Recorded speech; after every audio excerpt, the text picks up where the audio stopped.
أعوذ بالله من الشيطان الرجيم بسم الله الرحمن الرحيم الحمد لله رب العالمين والصلاة والسلام على رسول الله صلى الله عليه وسلم. Assalamu alaikum wa rahmatullahi wa barakatuh, dear viewers, and welcome back to Islamic Oasis Live. Today, alhamdulillah, we're blessed to have a special guest, Brother Sharif Abu Laith, who is the founder of Political Alchemy, a platform that is covering all of the political developments in the Muslim world. And now, subhanAllah, we've reached a year of the ongoing genocide, the destruction that has been going on in Gaza due to the occupying states of Israel. SubhanAllah, what we've seen in the past 2 weeks, is unprecedented. We have seen that the occupiers have expanded and invaded Lebanon, and we've also seen that in a shocking turn of events, maybe shocking, maybe not, maybe there's something else going on, but we've seen that Iran has fired a missile barrage at the capital of this occupying state, Tel Aviv. This is something that came as a surprise to many, with people saying that this is the beginning of the next world war even. Many people were shocked to see that this would even occur to begin with. As many times in the past, Iran has stated that they are going to retaliate, they are going to respond to the aggression that is being caused against the Palestinians, against Lebanon. But the response that they gave, it was limited, or it was not substantial. So there's a lot to cover here. We need to cover, inshallah. We need to, inshallah, give a bit of context for the role of Iran in this region, what it means for the Palestinians, what it means for this genocide in Gaza, and what we should keep in mind when looking at all of these developments that are going on in this region. So inshallah, we have Brother Sharif Abu Laith. Assalamu alaikum. How are you doing, brother? Wa alaikum salam wa rahmatullah. Alhamdulillah, jazakallah khair for inviting me on. Wa iyaakum. It's always a pleasure to have you on. So, Brother Sharif, can you give us I guess let's start with a bit of context here. So, what should people know about Iran in Palestine, their relationship with this area? What should people know about Iran's role in the Middle East? Can you give us a bit of context to help us understand this recent response? So obviously it's quite a broad question, but to try to be as simple and as brief as possible. To understand Iran's role, you need to understand Iran itself and what its purpose is, what its main objectives for Iran. And for Iran, they don't see themselves as a leadership for the entire Muslim Ummah. Neither do they see themselves as a unifying power amongst all the Shia, meaning that they're trying to establish some sort of Shia dominance and a Shia state for the whole of the region, or the Arab and the Persian region. For Iran, primarily they're a nationalistic entity that's looking to safeguard their national interests.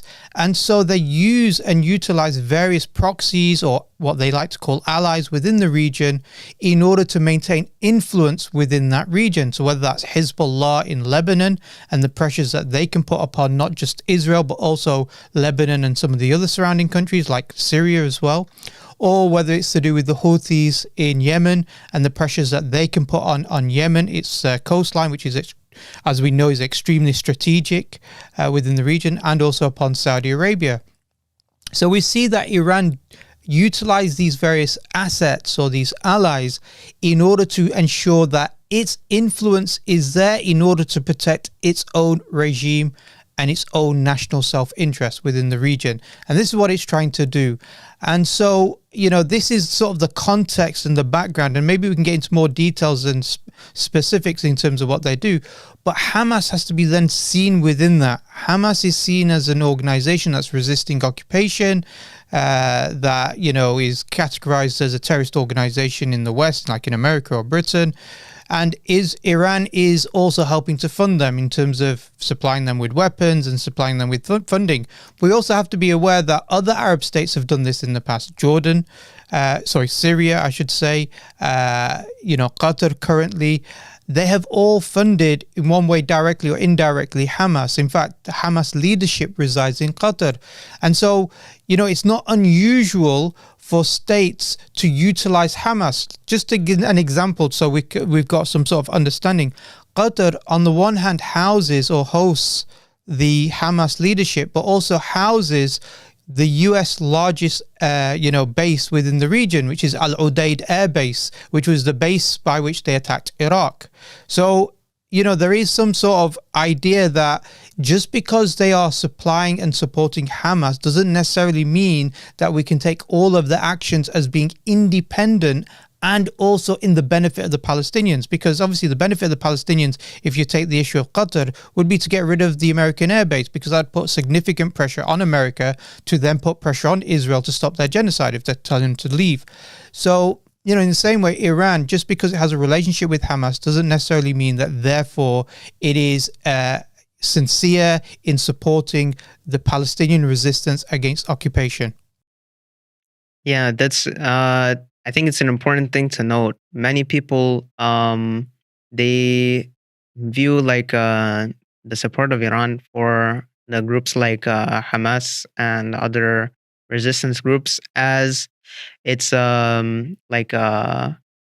the word, idealistic, or like a type of philanthropy. Like it's doing it out of purely its own goodwill, an idea of bringing the ummah together or something like this. I think this is a bit simplistic view to understand the region.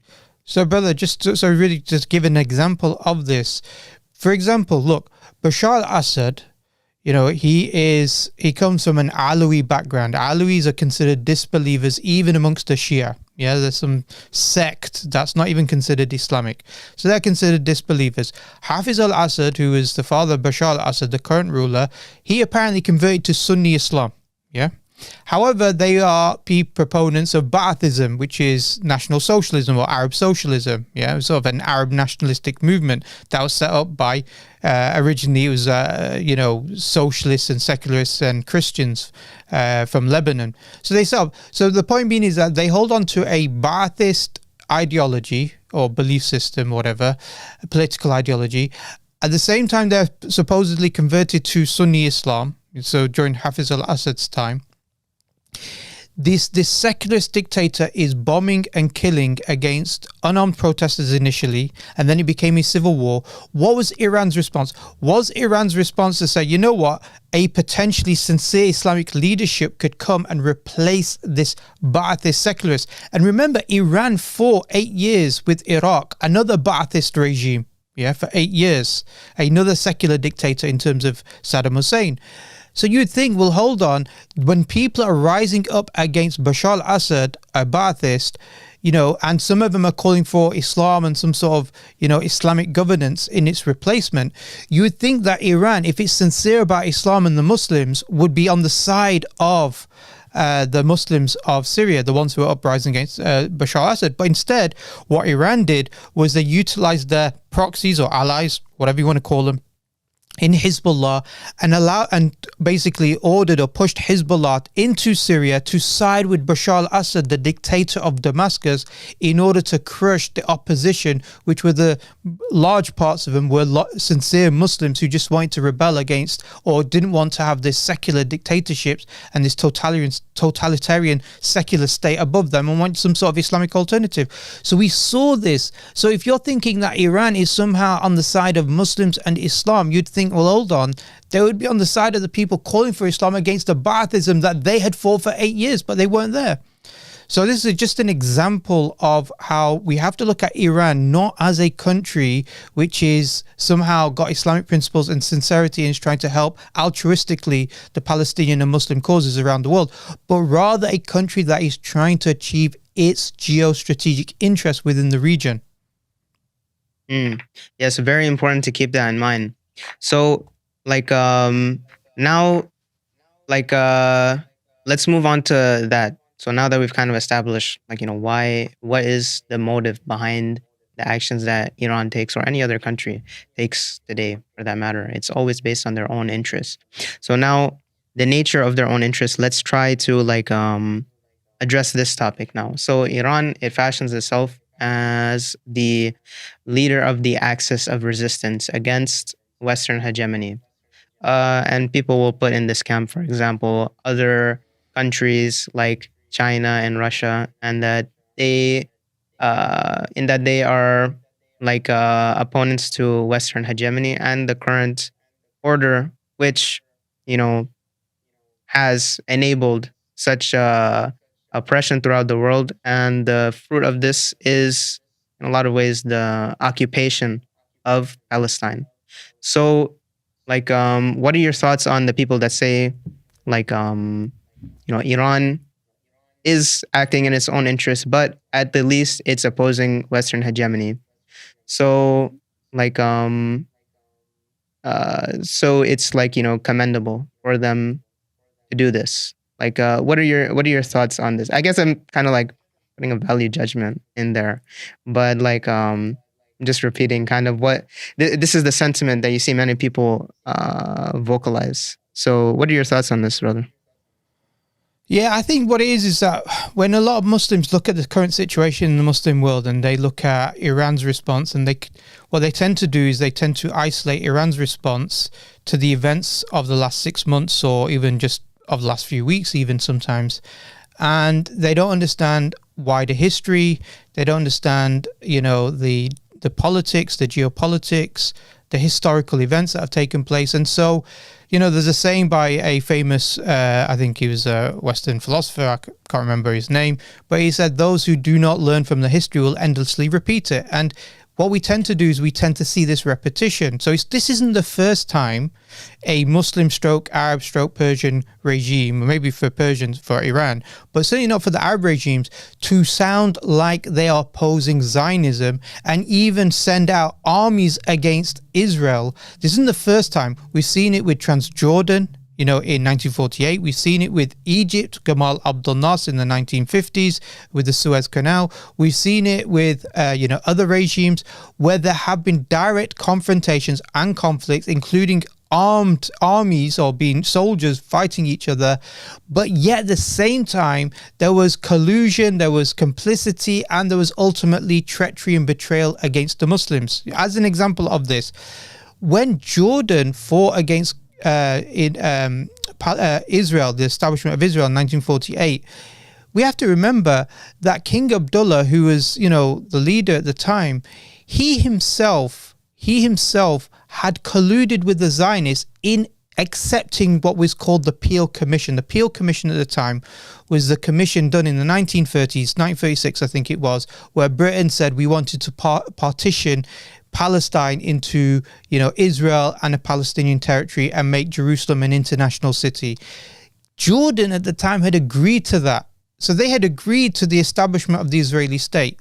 When Jordan fought against Israel in 1948, the the commanders, the officers that were leading the Jordanian army were all British. In fact, the head of the Jordanian armed forces at the time was John Glubb, who is a British officer. Yeah, his allegiance is with Britain. So we know that Britain helped establish the state of Israel in the first place, this Zionist entity in the first place. So why would it be the case that Jordan would fight a war? What was the motive? They were saying, well, we're sincere for Palestine. Ultimately, what happened was that it resulted in not only, the Zionists taking, because the UN partition plan was 54%, they actually took 78% of the country. And not only did they were able to get 78% of the country, but then Jordan gave this impression that, Israel or the Zionists are too powerful and we cannot defeat them, etc., etc. And this led to ultimately Jordan recognizing them in the 1990s. The point being is that governments have done this in the past. They've spoken big. They've said that, the rhetoric against the West, the rhetoric against the Zionist entity, at the same time are backstabbing the Muslims, in the situation. So we need to be aware of this. Similarly, I think the other problem that we have is we're looking at Iran's actions and in comparing this to the current state of actions of the Arab countries, whether that's Saudi, Jordan, Egypt, UAE, Turkey. And when the comparison is made between these countries, between these so-called Sunni countries, and I don't call them Sunni countries because they're secular countries as well, but these secular Arab Muslim countries compared to what Iran's doing, it looks like there's a big difference in terms of the fact that Turkey is supplying oil and continues to supply oil to Israel, to the Zionist entity. Egypt maintains the border on the Rafah to stop aid basically and support from arriving to the Palestinians of Gaza. Jordan allows its own airspace and in fact sends its own jets to fight and shoot down Iranian missiles.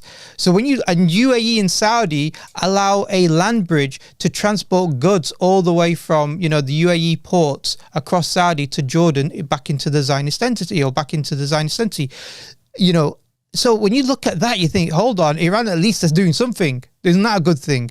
And that's the problem. The problem is that our criteria, how we're judging this, is not based upon understanding of history and the collusions of countries and Arab countries and Muslim countries who have gone to war with Israel, but ultimately did so for ulterior motives, not really for sincere to help the Palestinians and the Muslims. And the second thing is that we're judging this based upon a standard of what the current Arab countries are doing. That's not the standard. The standard has to be Islam. What does Islam demand for this? Now, Islam is very clear. The liberation of Palestine is a farad, is an obligation. That's the obligation. Stopping a genocide is a farad. It's an obligation. Stopping the invasion of Lebanon is an obligation. It's a farad, which means that we have to do this. Now, Iran is unwilling to stop the genocide. They have not shot one missile in anger against the state of Israel for the sake of stopping the genocide in Gaza. They've not done it. They've not done that. They only did it in April because, the Iranian embassy in Damascus was bombed by Israel. And after that, and it was pre-announced, and after they shot out the slowest drones, and most of them were intercepted and some of them got through, after that, they said, our operation is now finished. Then what did we see? We see Ismail Haniyeh in Tehran, in the capital of Iran, who was then assassinated by Israel, by the Zionists. What was Iran's response? Nothing. In fact, they claimed the reason why they didn't want to respond was because there was a ceasefire on the table and they didn't want to jeopardize that through their response. Complete nonsense. They waited months. And even when they then did respond in the last week or so, the only reason why they responded was because of such provocations that Zionists were doing against Iran that it made Iran look incredibly weak. It had to save face. And the way it saved face was to shoot its ballistic missiles and hypersonic missiles, many of which got through, but they were not used to target any critical infrastructure to cause any destructions. And, wallahu alam, we don't know the exact situation on the ground, but it seems that there's very little in terms of actual practical impact that it's had upon the Zionist entity. And then after that, and I think it only lasted for about half an hour, and after that, what did Iran's response was? We've now finished. Yeah. Currently we're now finished. Don't dare attack us again. Don't dare respond to our missile barrage. We're not. But what's happening with Zionists? They continue to bomb Lebanon. They're continuing to, bomb Gaza. They continue to kill in Lebanon. They continue to kill in Gaza. No response.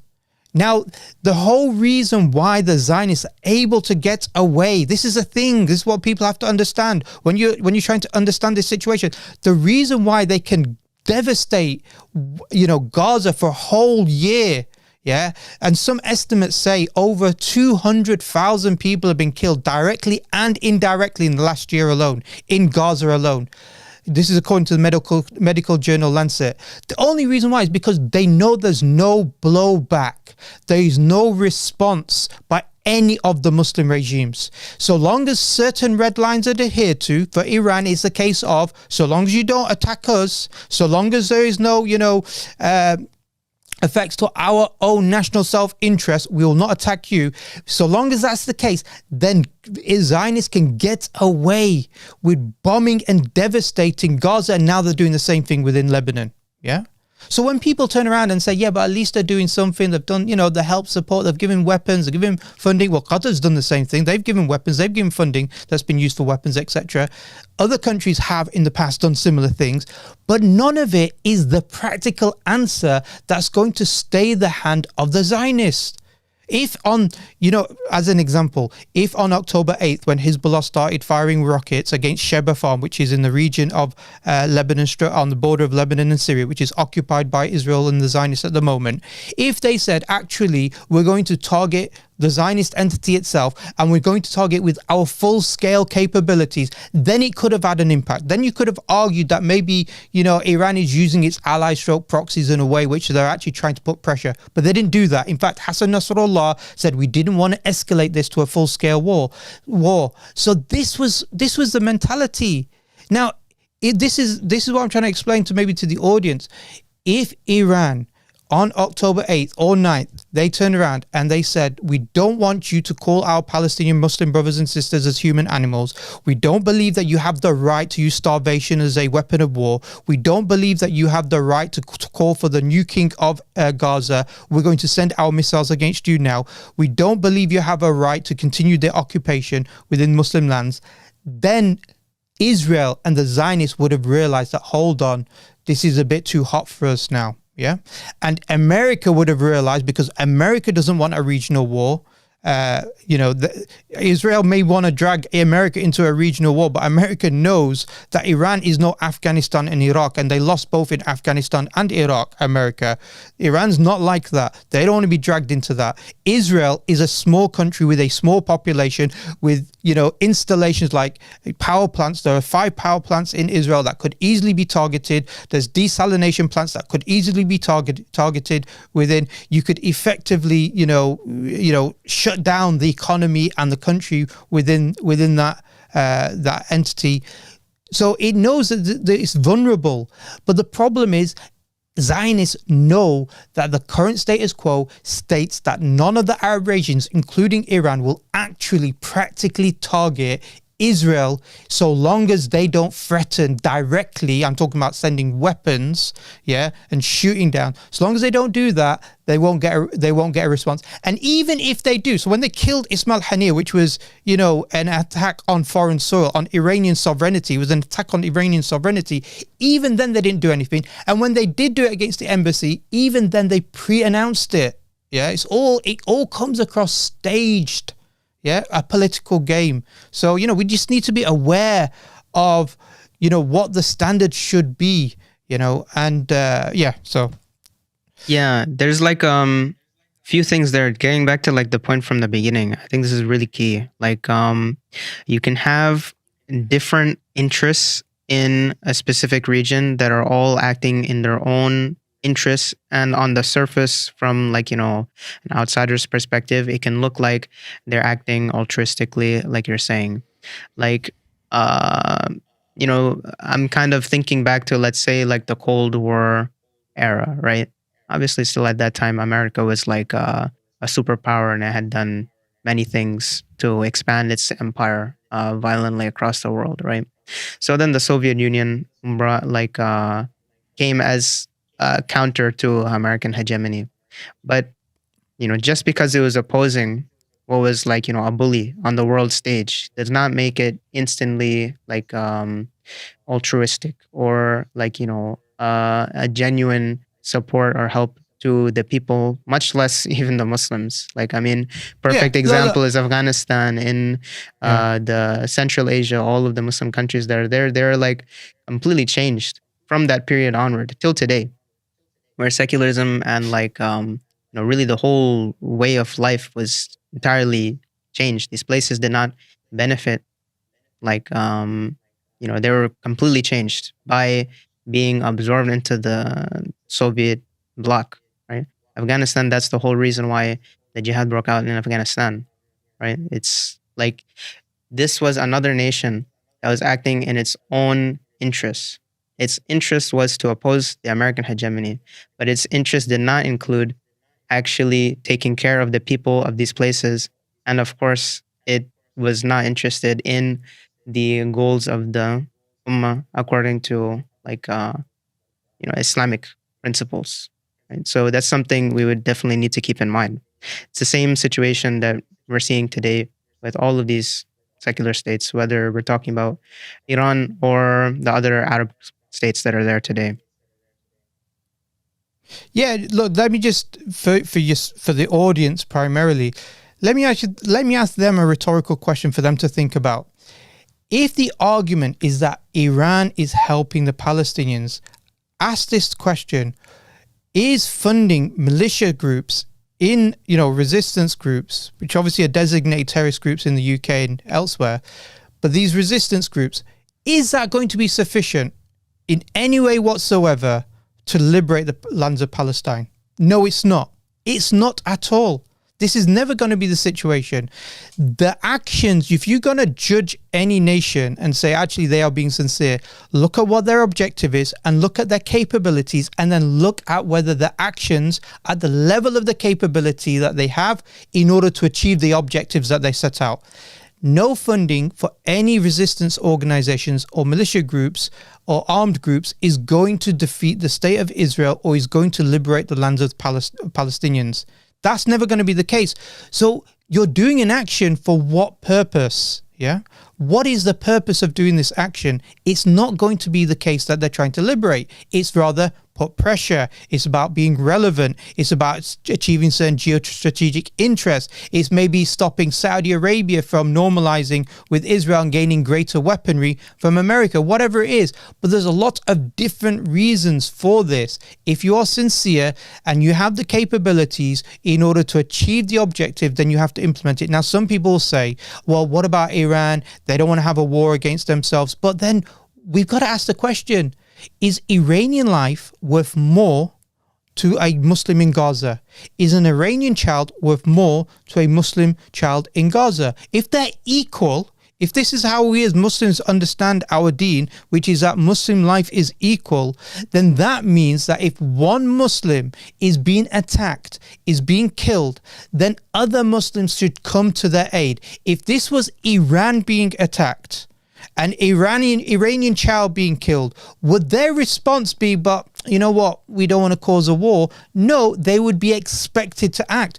But because we have nationalism, this idea that because you live in a geographic location, that your life or the people's lives within this particular geographic location is worth more than the people of another geographic location, because we have this mentality, then we allow people to get away with this idea that, it's okay. And a further point, we should be aware, Iraq, Afghanistan, Syria, Yemen, other countries with this nationalistic mentality, has it saved them? Has it saved them from death and destruction?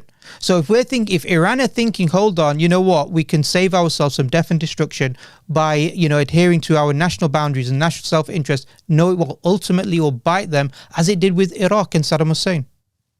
Yeah, I kind of want to shift the conversation maybe a little bit. Talking about the attack that did happen, where Iran did the missile barrage on Tel Aviv, right? So, um, many of the missiles did get through the mythically impenetrable Iron Dome, right? And if if I remember correctly, their target was like, for example, the air bases, which they did, attack. Obviously, what you're saying, there's like many other strategic locations that were not targeted, and the nature of this attack um, could have been, of course, like more devastating. And if you think about, like, what would be appropriate response for another nation bombing one nation's, like, conducting like a targeted assassination on the day of their president's inauguration, what would be a proportionate response for that? I mean, that's pretty flagrant disrespect, like pretty flagrant provocation. um but that, like, the proportion of the response is one thing, but one thing which I'd like to, I think, is interesting, is that Israel has made, like, a big, I think, like, uh, a big mask, or a big front, a big, like, kind of cardboard image of itself, that it's completely impenetrable, that it's like a static, unchanging reality in the region, that it'll stay there forever. This occupation will stay there forever. And it has, like, the most advanced technology, most advanced defense systems, everything like this. Still, we're going on 1 year now, right?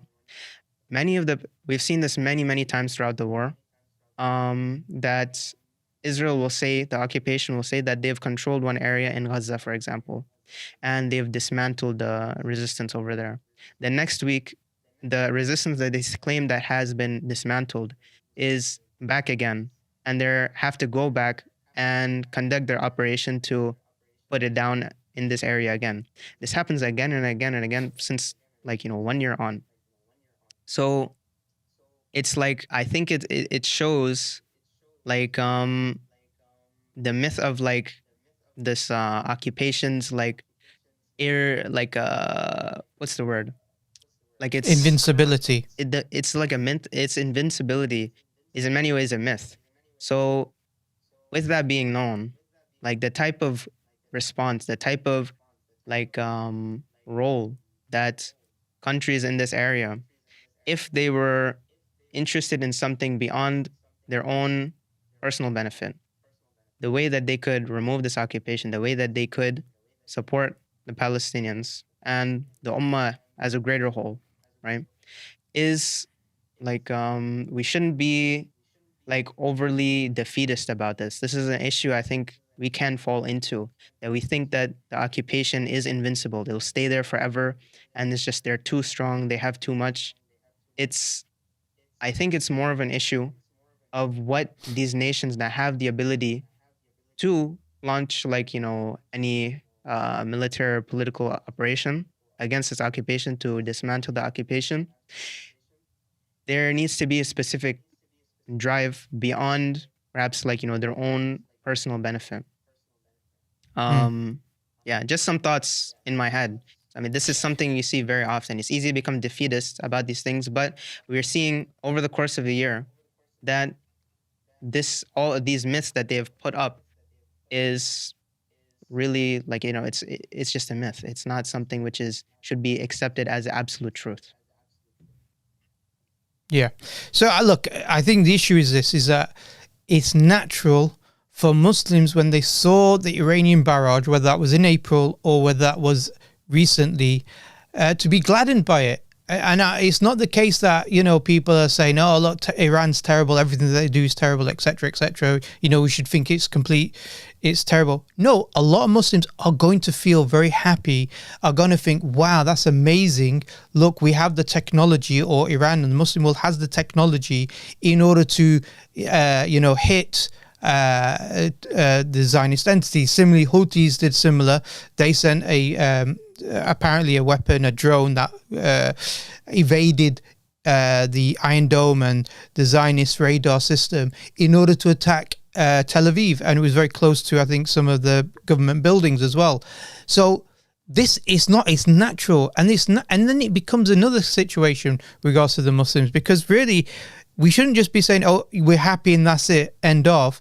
It gives us a vision, it gives us an understanding, it broadens our perspective on things. So, for example, when you saw all those missiles entering the airspace and all the videos that came afterwards, I remember on mainstream media, the only videos that they showed were videos apparently of the Iron Dome and David Sling and all these, interceptor rockets being intercepted by the Patriot system, etc.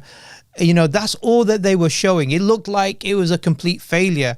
Then on social media, we started to see even Zionists themselves posting videos of these Iranian weapons, ballistic missiles, hitting what's called Israel, hitting the country. And it wasn't just like one. It looked like there was a good few dozen hitting the country. Yeah, it looked like a large proportion of the missiles were getting through. And so suddenly you start to think to yourself, hold on, the way they project Israel is that it's, like you said, invincible. And you know what? It's interesting is they did this similarly in 1991. I remember this. When the first Gulf War happened, Saddam Hussein, he sent over his Scud missiles. For those people who are old enough, they'll remember the term Scud. It became like a very popular term in common language in the West, the Scud missiles from Iraq. And he was shooting them. And on the mainstream media, it showed these Patriot missiles in 1991 apparently shooting them down, yeah? And they were all celebrating, saying, oh, look how fantastic. They've repurposed Patriot missiles to shoot down Scud missiles. It was later found out that actually every single one of Iraq's, Saddam Hussein's Scud missiles in 1991 actually landed and hit. The fact was it was unguided, didn't have a massive payload, so it didn't do much damage. But it did hit Israel, and it wasn't intercepted by the Patriot missiles system. So we see this and we think, hold on, they look pretty weak. And in the same way, when you start looking at the broader situation, you think, Israel does look really weak. For instance, its ports, the second largest port in Israel, is now become bankrupt because of what a small militia off the coast of Yemen have done, which is close the Red Sea to Israeli shipping. Now, can you imagine if it wasn't just one Houthi, but it was the whole of Yemen, it was Saudi Arabia, they stopped also the land bridge of taking goods, because that's what's happening now, is they bypassing the Red Sea, and they're taking goods that are going to Israel through UAE ports, through Saudi Arabia, through Jordan, into the Zionist occupied territories. So this is what they do, this is how they transport it and bypass it. Now imagine if UAE turned around and said, no, we're not going to allow any Israeli ships to dock. Saudi says, we're not going to allow the land bridge to be used. We're not even going to be allowed our airspace to be used by Israeli jets and Israeli airplanes, which at the moment commercial flights apparently can go through Saudi airspace.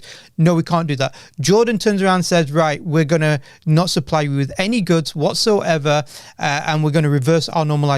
Turkey says, right, the oil is going to be cut off. We're not going to supply you any oil. We're going to reverse our normalization. Egypt turns around and says, the Suez Canal is now closed to any ships who come from countries who support the genocide that Israel is committing. We're going to cut that off.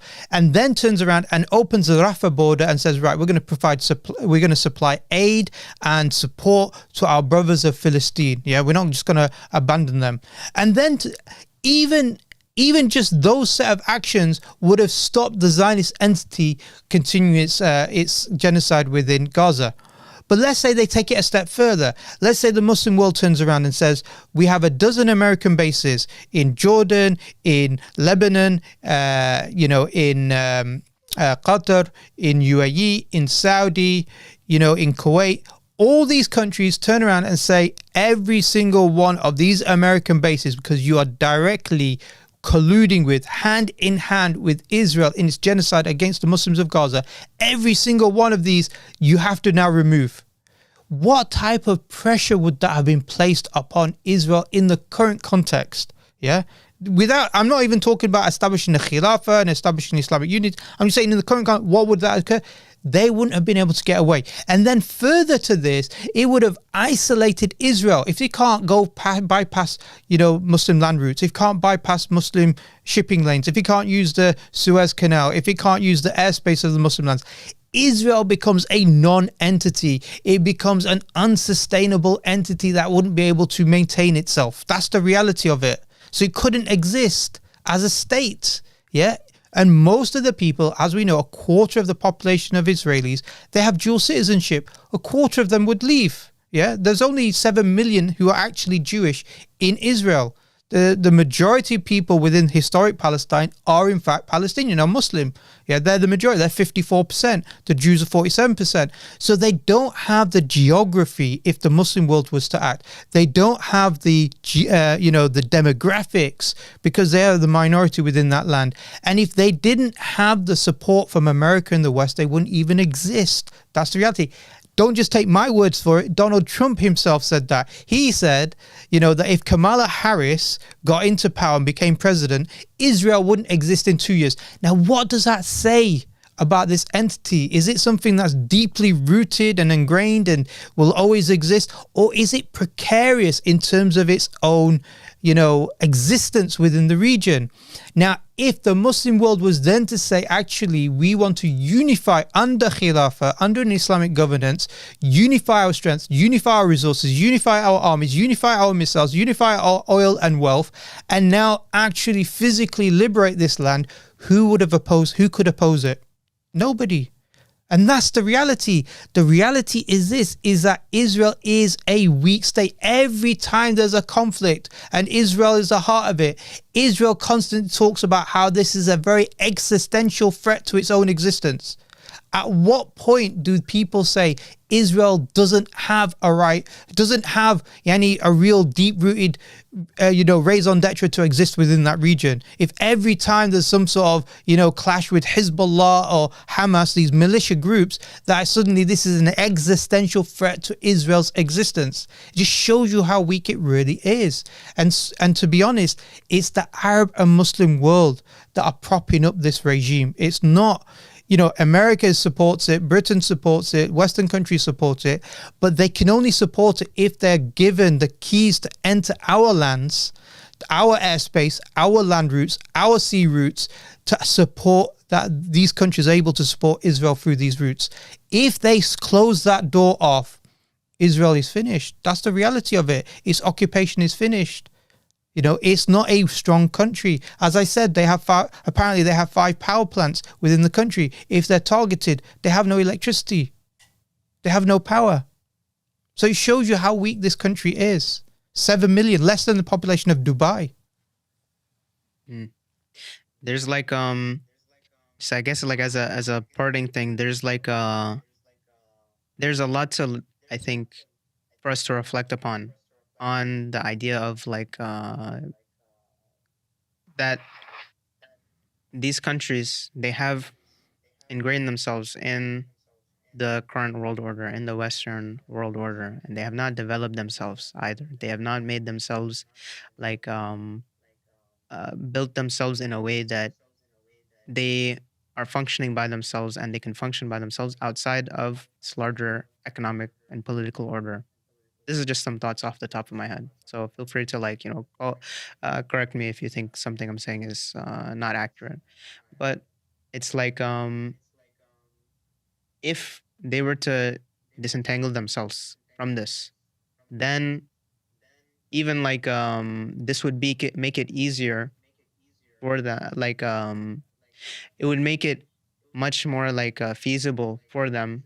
I mean, it's still feasible right now. If they have the will, then if you have a will, then there's always a way. I guess the point I'm trying to say is they could do more for the interests of Palestine, for the interests of the Ummah in general. Something as simple as the oil embargo that was done decades ago, from that was over the issue of Palestine. And so many people till today we still remember it. It's still a kind of haunting memory in American consciousness. For those who are kind of older, they remember how severe that was. But it's these countries, they are more interested in pursuing their own interests, and they've made their own interests intertwined with this hegemony that's supporting the occupation. Even if even for we're still very much in need of a type of order, a type of way of thinking that is centered around the interests of the ummah. You know, before, for example, Salah ad-Din could liberate Palestine. Then he created basically a type of order that was useful for him. So he had the material means to basically to liberate this place from crusaders, right?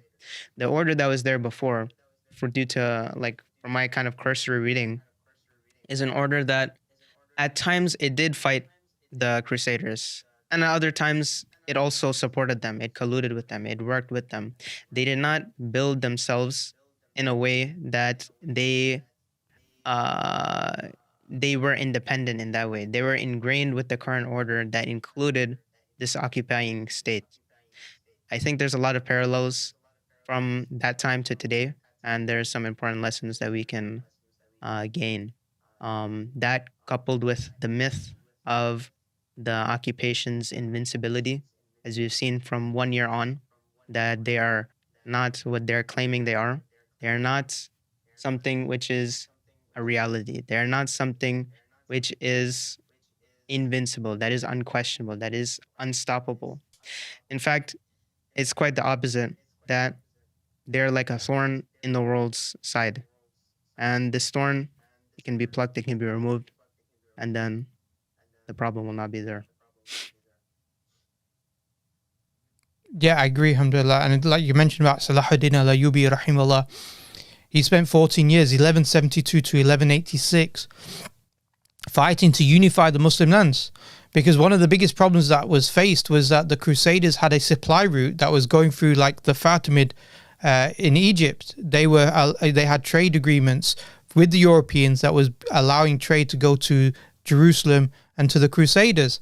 And so when he defeated the Fatimids and unified some of the other different governorships that had become semi-autonomous and had their own pacts and agreements with the Crusaders, once he had done that, 14 years he spent doing that, it took him less than a year, 1186 to 1187, to then liberate Jerusalem. Yeah, and defeat the famous Battle of Hittin, and then liberate Jerusalem, open Jerusalem back, and reconquer it or reopen it back to the liberation of Islam.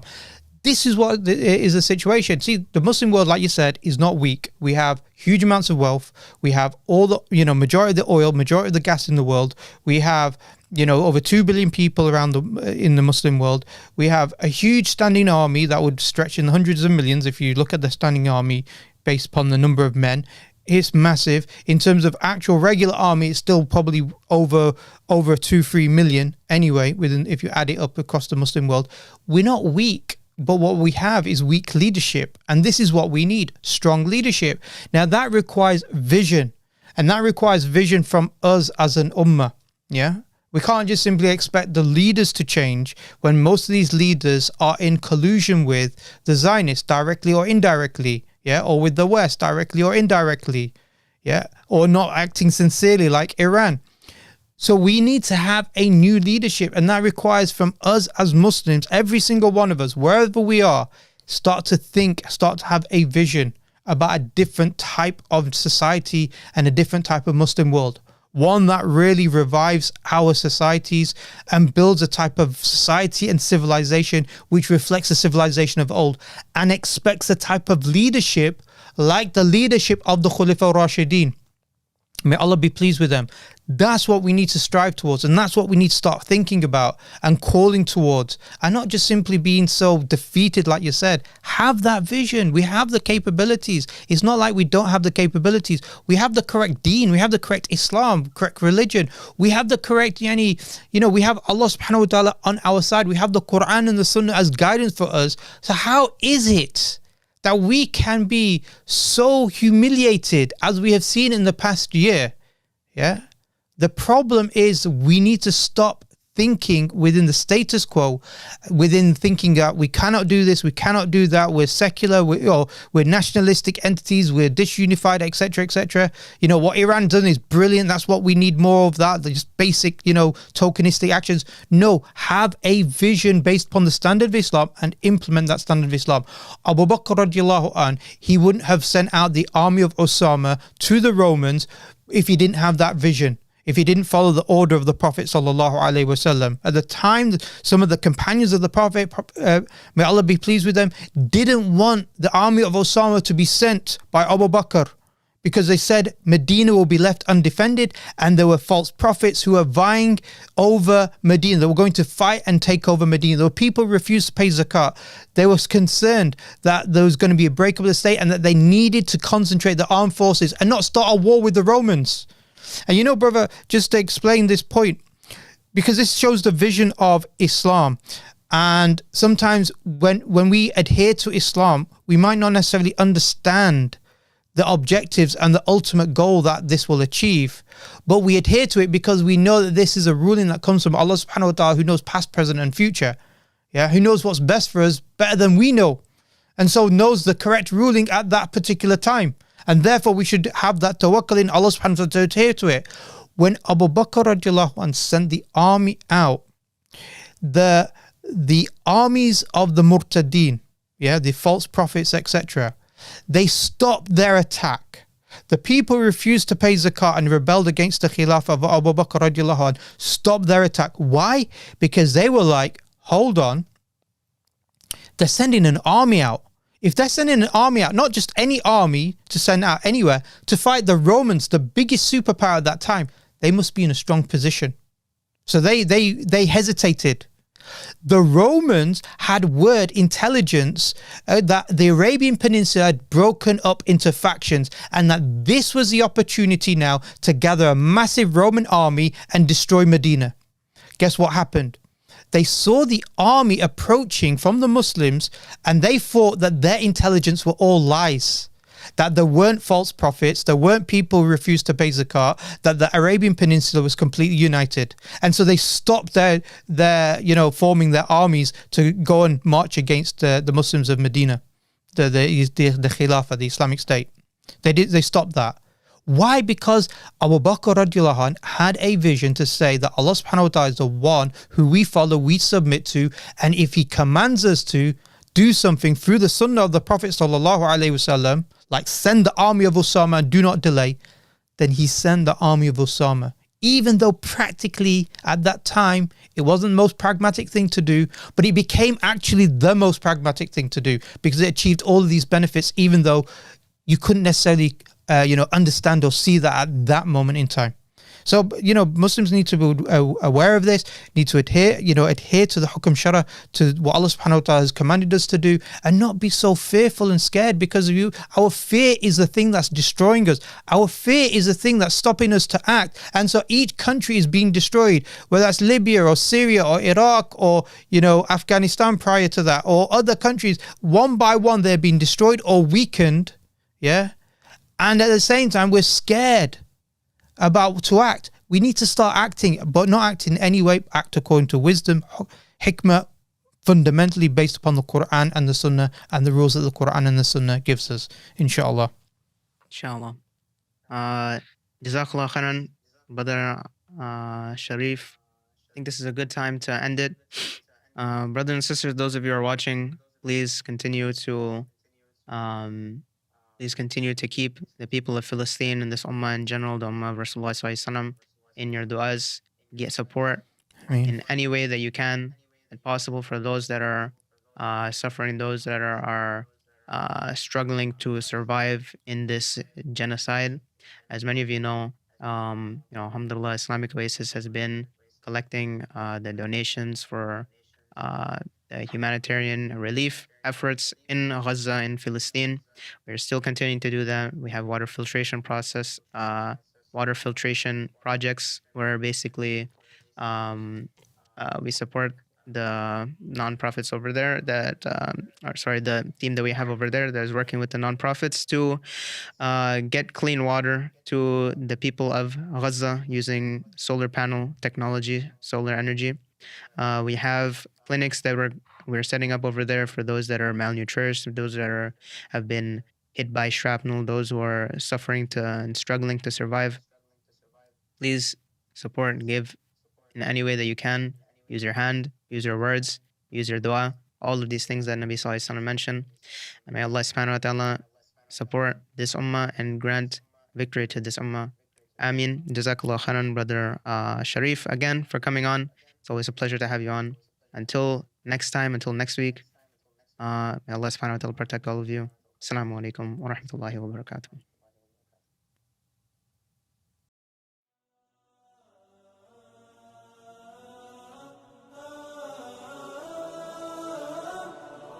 لا لن يطول الظلام، ديننا لن يضام، نحن جيل همام، نحن فينا عمر.